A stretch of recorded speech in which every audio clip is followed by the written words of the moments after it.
Good evening, everyone. It is Tuesday. It's May 1st, 2018. And we are here to, first of all, I'm testing out my new microphone, but also wanted to give you kind of a weather update with what's going on in the Midwest and what we can expect here in the Chicagoland area. I don't know how the audio is sounding, so just bear with me for this first time. Gonna try some screen sharing here and gonna kind of see how this works out. So here we go. May 1st. Temperatures today here in Chicago hit about 86, I believe, at O'Hare earlier this afternoon. So very warm for May 1st, above average. We went from winter to spring or summer, I guess, in a matter of a week. So pretty funny. But anyway, let's take a look at see what the setup that we have going on. I'm going to show you the Storm Prediction Center website. Hopefully this works. Okay, so today's convective outlook. Okay, so this is valid from 7 a.m. this morning to 7 a.m. tomorrow. There's an enhanced risk of severe weather, pretty much from the northern tip of Oklahoma through Kansas, up through Iowa, and portions of Missouri. And then we got that's the enhanced risk, which basically means there's a greatest risk of tornadoes in that area. There's a 10% risk area, 30% risk for damaging wind, and 30% chance for hail, damaging hail, all in that corridor, which is why there's that enhanced risk. Further up north over Iowa and through Iowa down through portions of Nebraska and other portions of Kansas, a slight risk. And as you go further north up through Wisconsin, portions of northwest Illinois, it's a little bit less of a risk of just a marginal risk of severe weather. Again, this is through 7 a.m. tomorrow morning, Wednesday morning. So if you look at the probability or the hazards associated, there's a 5% hatch for damaging hail, which looks like a line from basically Rockford north and northwest. Wind damage and a tornado risk even up through Wisconsin and clipping the extreme northwest corner of Illinois. Okay, and if we go further, let's look at tomorrow's outlook. Now, this is valid from 7 a.m. Wednesday morning through 7 a.m. Thursday morning. You can see another moderate risk exists. Actually, there's a moderate risk, a very small area for portions of extreme northwest Missouri, Iowa, southern Iowa, and Kansas. And then the enhanced risk basically goes through that area up Iowa, Missouri, portions of Nebraska, Kansas, and down to Oklahoma. And if you look in our area here, up through northern Illinois, we have a hybrid between a slight risk and a marginal risk. And if you look down here, the category, so a category 1 marginal, category 2 slight, 3, 4, and 5. So a high risk all the way down to a thunderous general, like this is all as a general thunderstorm risk. Up here, you got more of a higher risk for severe weather.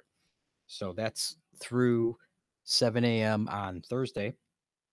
And if you look at day 3, which is Thursday, 7 a.m. through Friday, 7 a.m., again, a severe risk exists for pretty much all of the Ohio Valley through portions of the Midwest, down through the South, through Texas. And again, all hazards are possible in this particular area. And if you look at the extended outlook, day 4, predictability too low, 5, 6, 7, too low. So that's what the Storm Prediction Center is predicting for severe weather.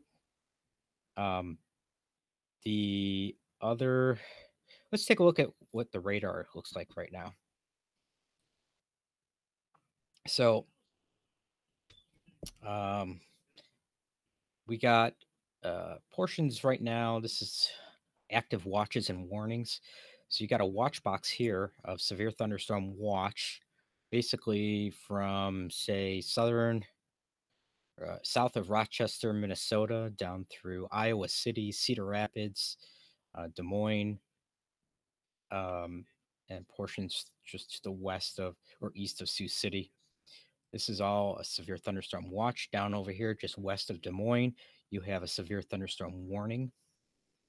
And then if you look further south and west, this whole area is under a tornado watch, and this is from basically just south of Sioux City, from Omaha down to Wichita, uh, to Salina, Kansas, Dodge City, uh, all under Lincoln, Nebraska, all under a tornado watch. These red boxes that you see here are all active tornado warnings within the watch box. And then you've also got some severe thunderstorm warnings within the tornado watch area. So if we want to look at one of these warnings here, let's take a look at this one expires in 8 minutes. Tornado warning for Pawnee, Nebraska, and Gage, Nebraska. And if you want to look at the radar returns, so you can see, oops. Oh, what happened to my radar scope here?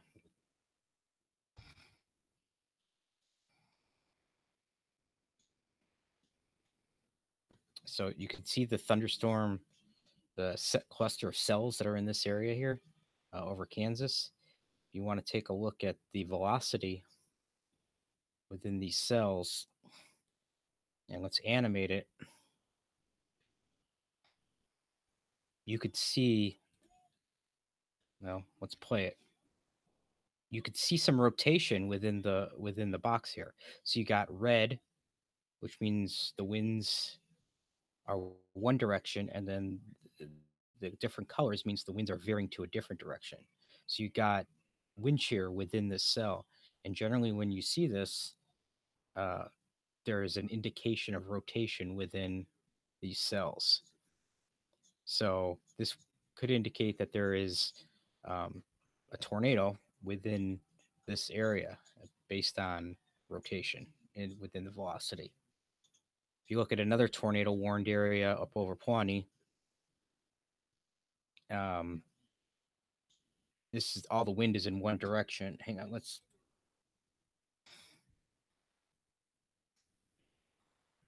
And you can see rotation here.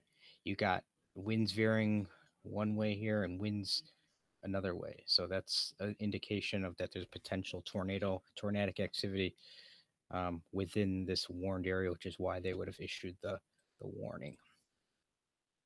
Going back to Super Res, just looking at what we got going on here over so northern Illinois right now. What do we got going on over here? Not a whole lot, right? Radar looks pretty clean. This is really nothing over here. Looks like a cell that was trying to get going just over Davenport, east of Davenport. Nothing's going on as of right now. But this activity over Iowa will eventually move east, northeast, and impact our area. Let's take a look at what some of the models are showing here. Oops, hang on. Sorry. Let's take a look at the HER model here.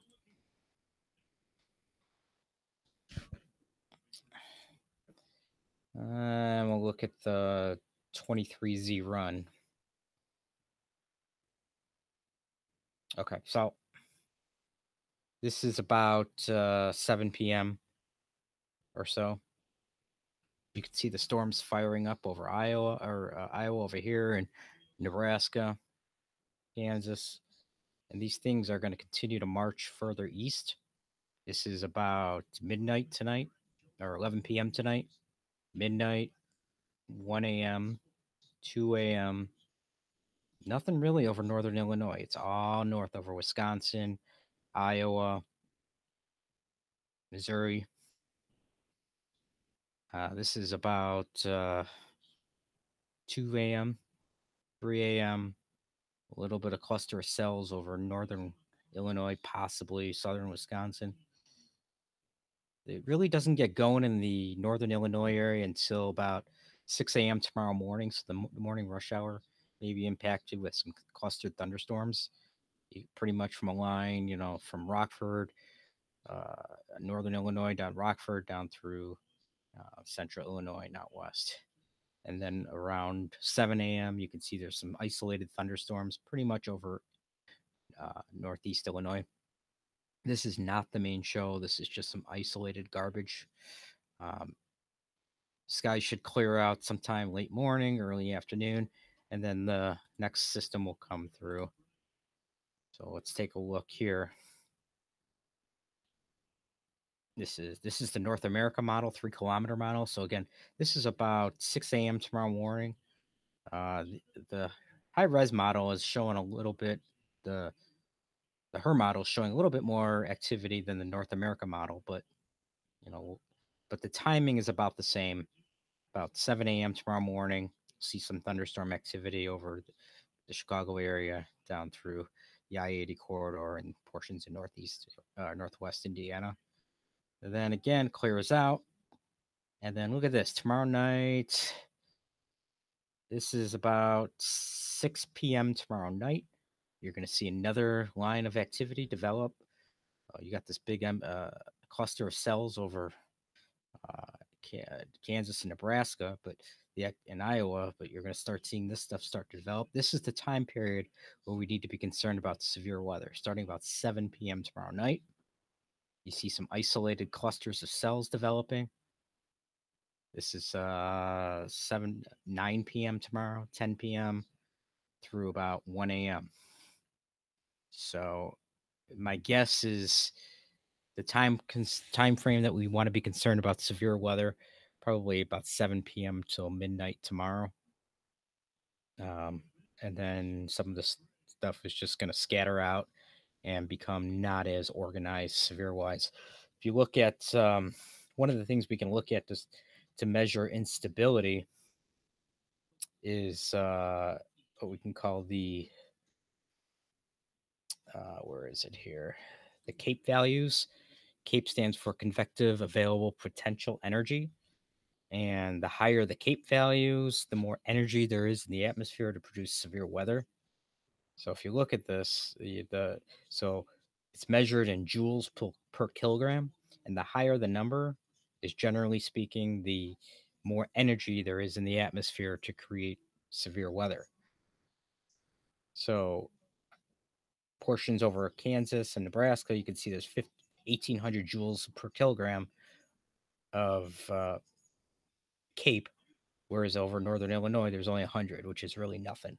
But as we progress through the later portion tomorrow, so this is 7 p.m. tomorrow, those CAPE values start coming up. So we got 1,500 kilograms, joules per kilogram, about 6 p.m. And then, around midnight or so, almost 2,000 joules per kilogram. So this is the time where if we're going to get severe weather, this is when it's going to be, probably between 7 p.m. and midnight, because after midnight, it starts fizzing out. Okay. If you look at the significant tornado parameter, which basically takes in a whole bunch of factors and models and says, okay, this is where we think the greatest risk of tornadoes are going to occur. Again, the higher the STP, the greater the chance of a tornado. You see the STP values is 7, 8 over Nebraska, Kansas, whereas over here it's only 1. When you start seeing values over 3, you might see that's a pretty good risk of tornadoes. You look around midnight tomorrow, you start getting, 2, 2.5. We're over here getting 4s and 5s. Really doesn't, you might get an area here, 3.4 around midnight, 1 a.m. So there is a tornado risk, but not a huge chance. Probably the biggest risk is going to be some damaging winds and or large hail. So that's something you're going to have to watch out for tomorrow evening. I'm going to flip you back around here.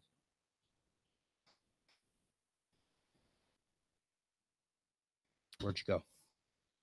There you are. Okay. So that's all I've got for now. Really, I wanted to test this thing to see how this works. Give me some feedback whether you look, how you sound good, or how everything, the video quality is, and how the screen sharing worked. If you like this, again, I'll try to do this more consistently. Am I giving you too much information? Not enough information? Am I boring the hell out of you? I don't know. Give me some feedback. But that's it. Hope everyone is having a good afternoon, evening. Make sure you are weather prepared tomorrow. If you do not have a weather radar or weather radio, in fact, I'm going to show you something here. Stand by.